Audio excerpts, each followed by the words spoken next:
So thank you all so much for joining us today for this webinar to discuss the NIST opportunity for incentives for commercial fabrication facilities for semiconductors related to the CHIPS Act. Today on the call, the three of us who are presenting are shown here on the screen. My name is Jennifer Fowler. I'm the director and principal investigator for the Arkansas jurisdiction of National Science Foundation EPSCoR. If you have read much about the CHIPS Act, you probably have seen that acronym EPSCoR thrown around quite a bit because it is very relevant to several sections of the CHIPS Act. I'm based out of the Arkansas Economic Development Commission, which is housed in the Arkansas Department of Commerce. And I will ask Matt to introduce himself, and then Katie, please. Thanks, Jennifer. I'm back. I had a little Zoom issue there. Matt Francis, President and CEO of Ozark Integrated Circuits. And yes, I've been in the semiconductor industry for about 20 years now, and specialize in the defense and aerospace sector, which has many of the worst supply chain problems that you'll ever see with respect to semiconductors. So very excited to help lend my experience with this, with helping other Arkansas manufacturers, and as we'll see as it moves forward, as well as tech transfer opportunities and building on a lot of great things that are going on in Arkansas with EPSCoR as well. Thank you. Thank you, Matt and Jennifer. My name is Katie Thompson. I'm the executive director of the Science Venture Studio, which is based out of Winrock International.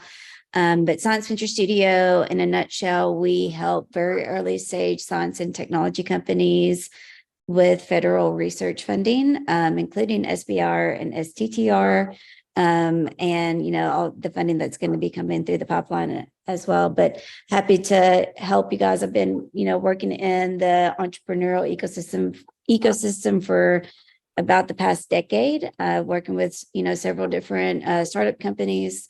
We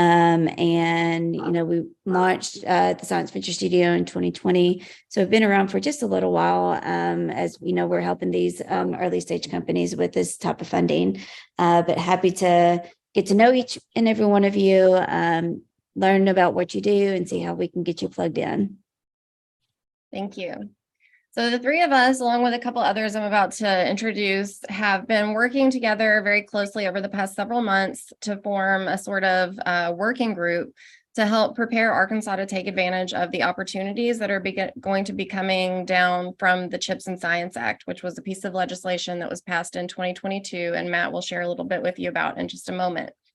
In addition to the three of us, Walter Burgess has been very involved. He unfortunately was not able to make it to this webinar right now. I believe he's in flight traveling somewhere at the moment, but he is the co-CEO for Power Technology, which is a laser manufacturer, and he's been plugged into the photonics and semiconductor industry for a while now as well. And I would like to acknowledge Rudy Ortiz, who's on the call today, who's been super helpful and has joined our group after his retirement from AEDC and working with the manufacturing solutions folks. And we also have a team of collaborators, including a variety of folks at AEDC, Arkansas Department of Commerce, Startup Junkie, the University of Arkansas Technology Venture Foundation, and a whole bunch of others, as we try to solidify a coalition of stakeholders who are wanting to get involved and try to take advantage of these federal opportunities.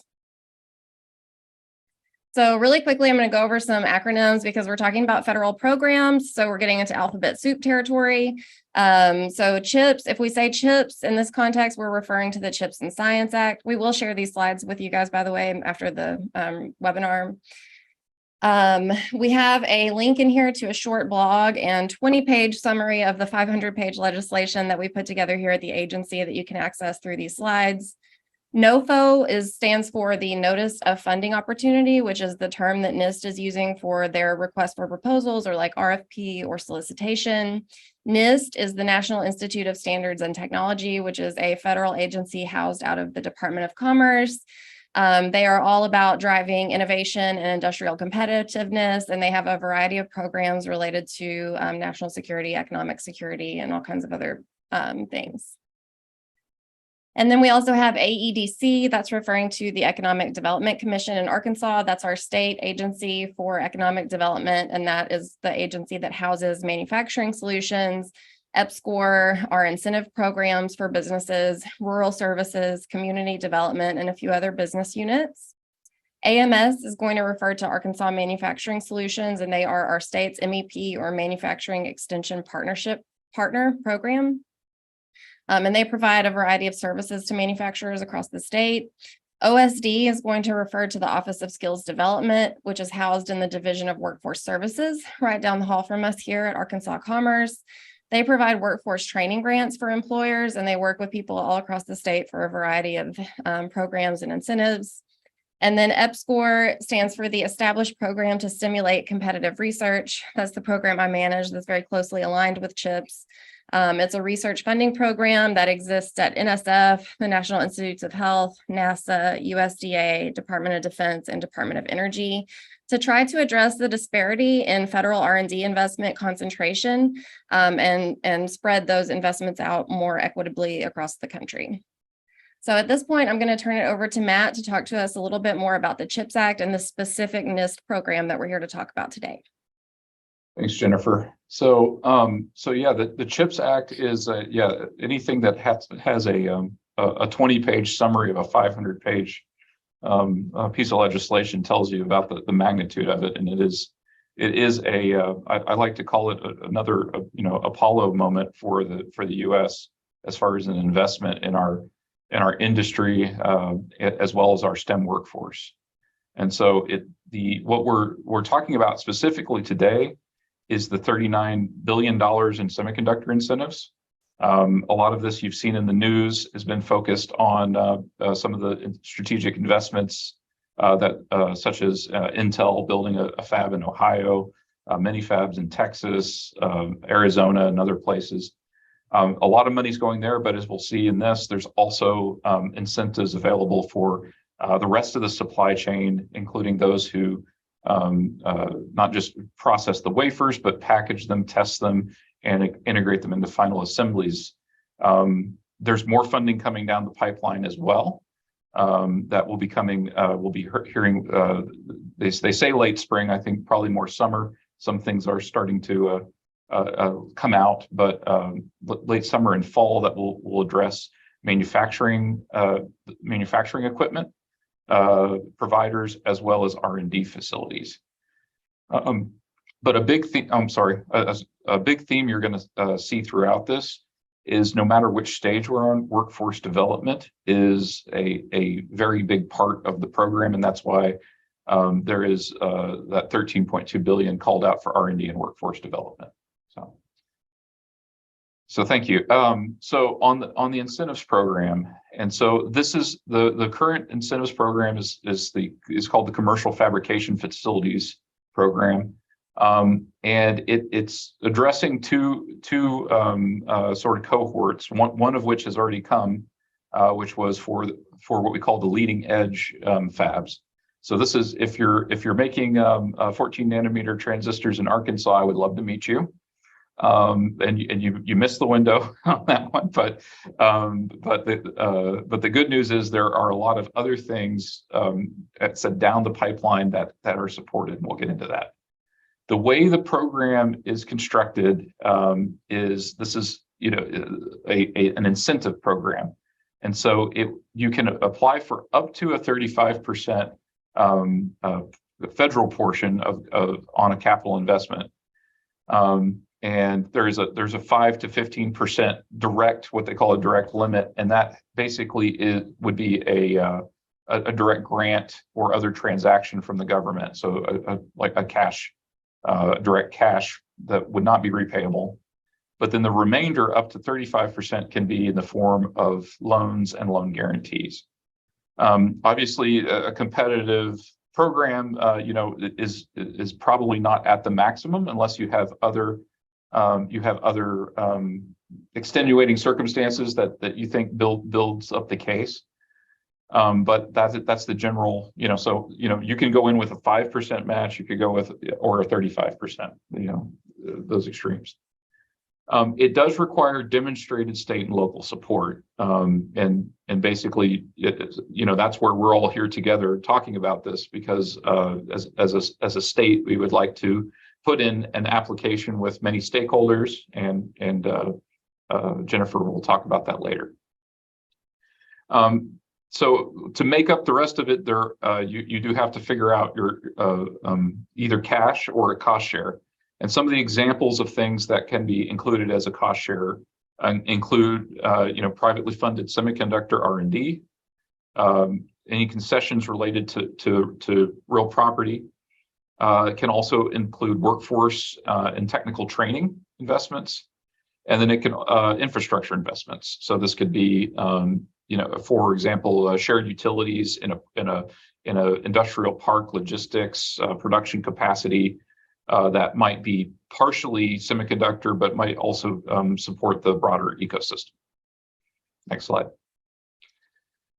So who can apply? Again, this is just one of many programs coming down, but this is in this round, the commercial fabrications program is limited to companies that demonstrate that they are operating in the fabrication of leading edge, current generation, or mature node semiconductors. So, some examples of this would be those that actually do the front end wafer fabrication. I think that's the less likely candidate from Arkansas. But if you do the back end assembly of the fabricated wafers or chips, you perform testing, or you do activities related to the packaging of those, so putting them in the little boxes, this most simplistic form of that. And so the specific requirements of the program is that no funds can be or collaborations can be proposed within this with foreign entities of concern. That your typical commerce restrictions, very familiar to those of us in defense. But there are a number of environmental questionnaires and compliances that have to be put in place. And as I mentioned before, you have to have a workforce plan. Depending on the size of the funding, there are also certain requirements for on the HR level, which we probably won't have applicants that hit those limits. They're in the many hundreds of millions, but that's something else to be aware of, such as providing childcare and things like that, which having plans for those are highly encouraged within the application. Next slide. So the eligible projects is basically for the construction, expansion, or modernization of a commercial facility that supports these activities. So again, this could be ranging from the actual wafer fabrication to the testing, packaging, or back-end assembly. Examples include enlarging an existing facility. If you wanted to add another line, so an expansion of capacity within an existing facility, this would be a applicable program, or upgrading existing facilities. So if you want to take your capability to a new node or convert it to another use. One thing I'll note on each one of these cases, this has to be customer driven, and so those planning to submit this, you would need to be getting some sort of written support or other evidence from your customer that if you do this, they will use that capacity. Next slide. So some categories of particularly desirable projects that are called out in it. Anything related to defense and infrastructure, interestingly enough, and with our very strong aerospace and defense verticals in the state, I think this is one area that we will be wanting to look for stakeholders to participate in. Things that support domestic security needs of the U.S. government, and so if you're supporting low volume and natural mix, high mix national security components, again, kind of in that same vein. Things that mitigate operational cybersecurity risks, and then things that strengthen the supply chain. And so I think that's what you'll see in Arkansas's application. Our positioning here in sort of the middle of what's emerging as a sort of a new semiconductor heartland those in Texas would argue has always been there. I think there's a lot of interesting opportunity for us to make some strengthening or a compelling pitch here based on the desirable projects list. Next slide. So they do call out some things, and they probably seem pretty obvious what you can do, but part of your program can be the facility expansion, site developments, workforce development for your facilities. So this could be workforce development that can include the actual training. Can also should include things related to the construction of a facility, childcare for all involved. Those can all be part of the plan, and then reasonable operating expenses. Not eligible.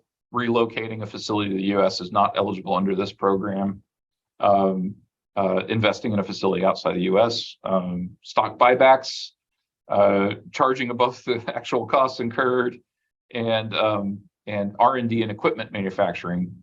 So if you have a manufacturing line that produces equipment for manufacturing of semiconductors, you're not eligible in this round. However, there is a later RFP expected to come out spring, summer, fall kind of time frame. So we'll be looking for those coming down the road. Next slide. So just kind of painting the picture of some of the announcements that have been made. I think so you may have seen some of these in the news. A lot of these announcements were made pending CHIPS investment, and so this is a highly competitive program. Many of these are direct semiconductor fab investments, and they're in that first round of funding for leading edge technologies. Which is going to be from everything we're hearing, be very competitive. But some of these are for example, Integra. That's not actually a fab. That's actually an advanced packaging facility in Kansas. So that's in sort of in our area here and aligned with many of the industry in Arkansas. Next slide. So timeline. So this is a rolling program. This first round, we want to have we would like to have a competitive application in. And so May 19th is anyone interested in this, which is coming up very soon. We would like to get a notice of your letter of intent to participate. This isn't a firm commitment, but it basically describes the general idea of what you are, of what you do, why you want to participate, and lets us help work with AEDC to construct your project as part of the program. Our target is to have the incentive packages that will back this from the state that Jennifer's going to speak on in a minute, complete by June 1st, at which point we will be submitting a statement of interest to NIST in support of this. And then the final proposal will go in at the end of June. I want to do a little bit more of a deep dive on this because these dates are real soon. And if you're like me, it might be giving you a little bit of heartburn. I want to point out that, this program, along with many others that were authorized or created with the CHIPS Act, is the first of a new, kind of program. So NIST has never done anything like this before. A lot of the programs that you're going to be seeing coming from the other federal funders related to the CHIPS Act are new programs or pilot programs. And while a big chunk of the change is definitely being spent in this first round, there are going to be additional rounds for this specific incentive program between now and FY27 every single year. And they have reserved, I want to say $5 billion or $6 billion per round of the money for incentives. So the companies that are probably most appropriate for this first solicitation are companies that have been considering building a new facility, expanding their facility, or one of the eligible projects that Matt had mentioned, and you haven't moved on it yet, but you may have gotten a quote or two, you may have an estimate, have some sense of what the project might cost. They need to be at a particular readiness level. If you are not at that readiness level, that does not mean that you have to sit back and wait. We would still like to work with you as soon as possible to try to bring you up to a readiness level for future applications.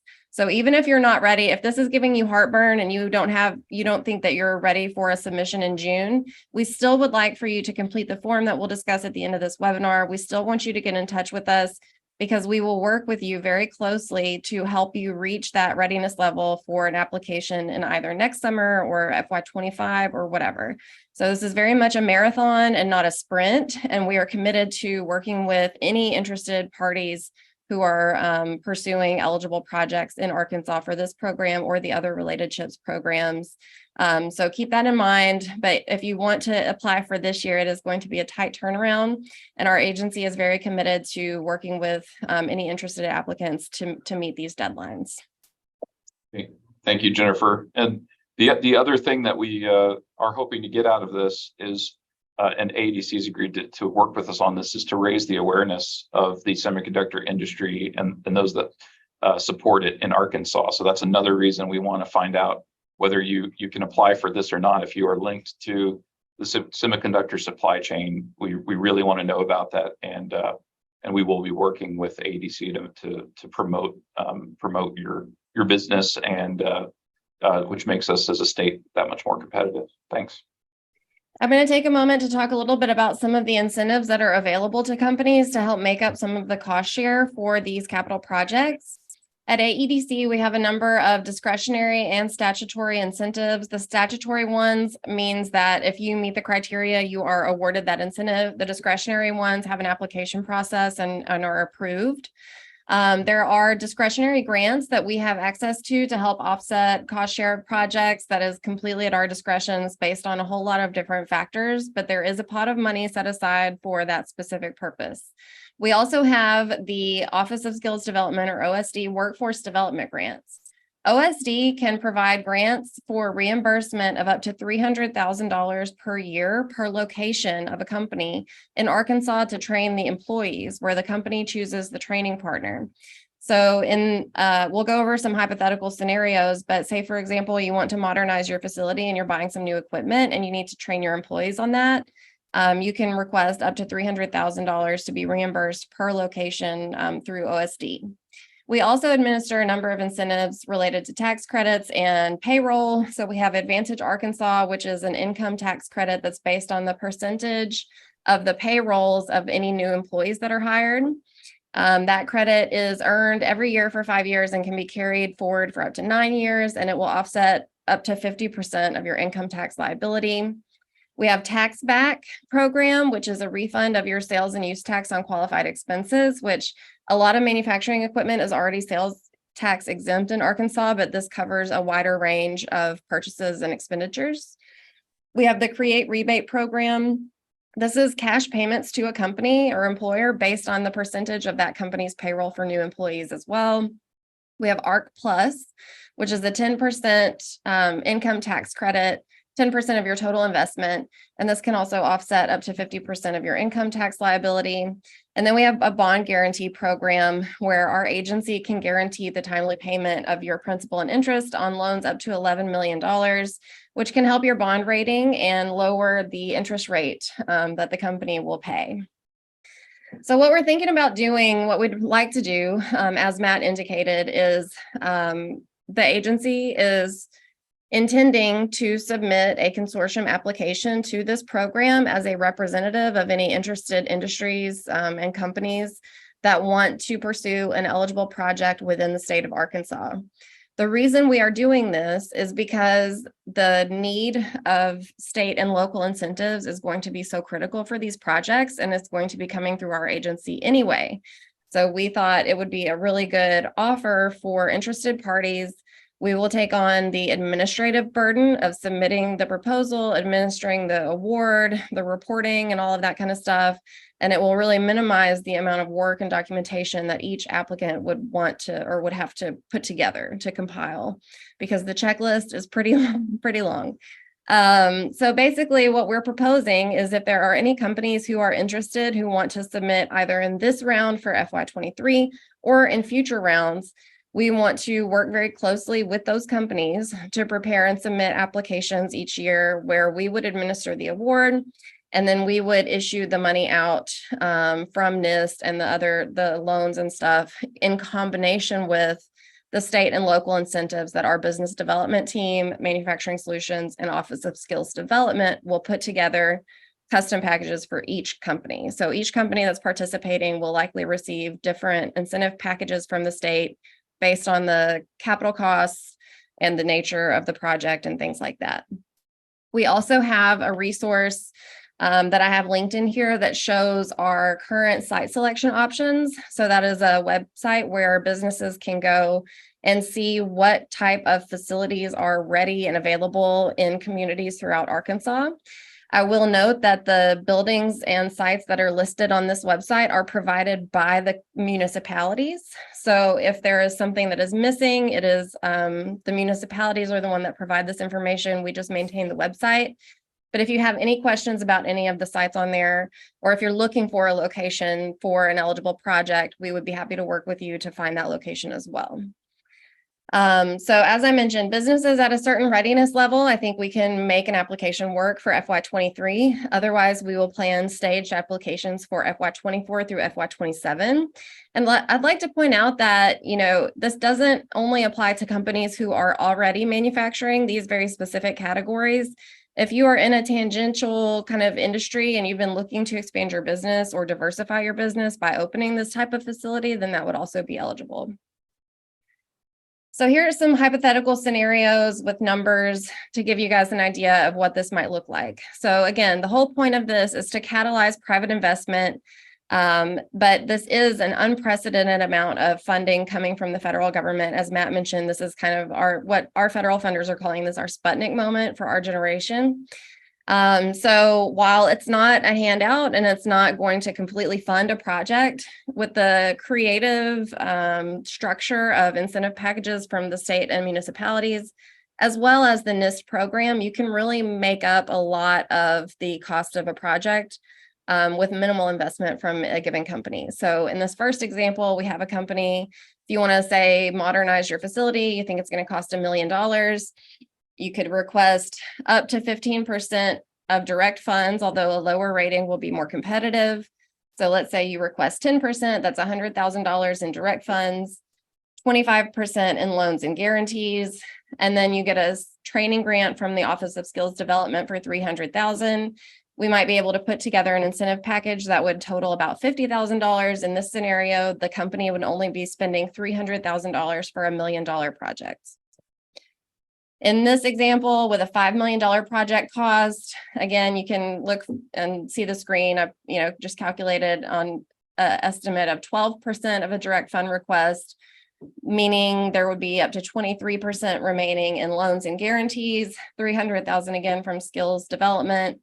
If we were able to cobble together $100,000 in incentives and $50,000 in discretionary matching funds, that would mean this company would be paying $2.8 million for a $5 million project. And then finally, if you were to construct a new facility or build a new location in an existing facility with a $10 million planned expense, you could get, probably close to $5 million of company investment for a $10 million project. So these incentive numbers are hypothetical, but this is just to show you the impact that this can make, and just to hammer it in that, while this does require company investment, there has never been a better time to expand, build a new facility, or modernize your facility. If this is something that you have been considering, the time is now. I also really quickly wanted to plug some other news and things that are happening. So we are in the process of organizing a conference that will be the first of its kind in partnership with IEEE USA. The registration for this event is now open on the website that's linked here. It's called the Innovation Workforce and Research Conference, and we are going to have some very high-level speakers. It's going to be a really interesting event happening this fall in Little Rock. And I also wanted to be sure that y'all are aware of some of the other opportunities related to the CHIPS Act. So there are going to be some things coming out in the next few weeks from the Economic Development Administration for a variety of new programs, and from the National Science Foundation, who with the CHIPS Act authorized a new directorate called the Technology Innovation and Partnerships Directorate, and they have been continuously releasing new programs with CHIPS Act funding. So the links are here if you guys want to get plugged into those communities. So in summary, we do have a short contact form for companies that are interested in working with us on the NIST incentive program.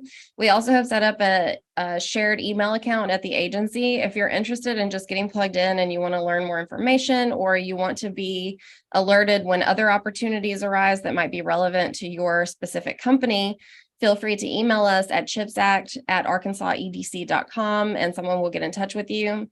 You can also follow us on social media so you get updates for events like this, for future solicitations, or connect with any of us on LinkedIn and you will certainly see all of the relevant updates.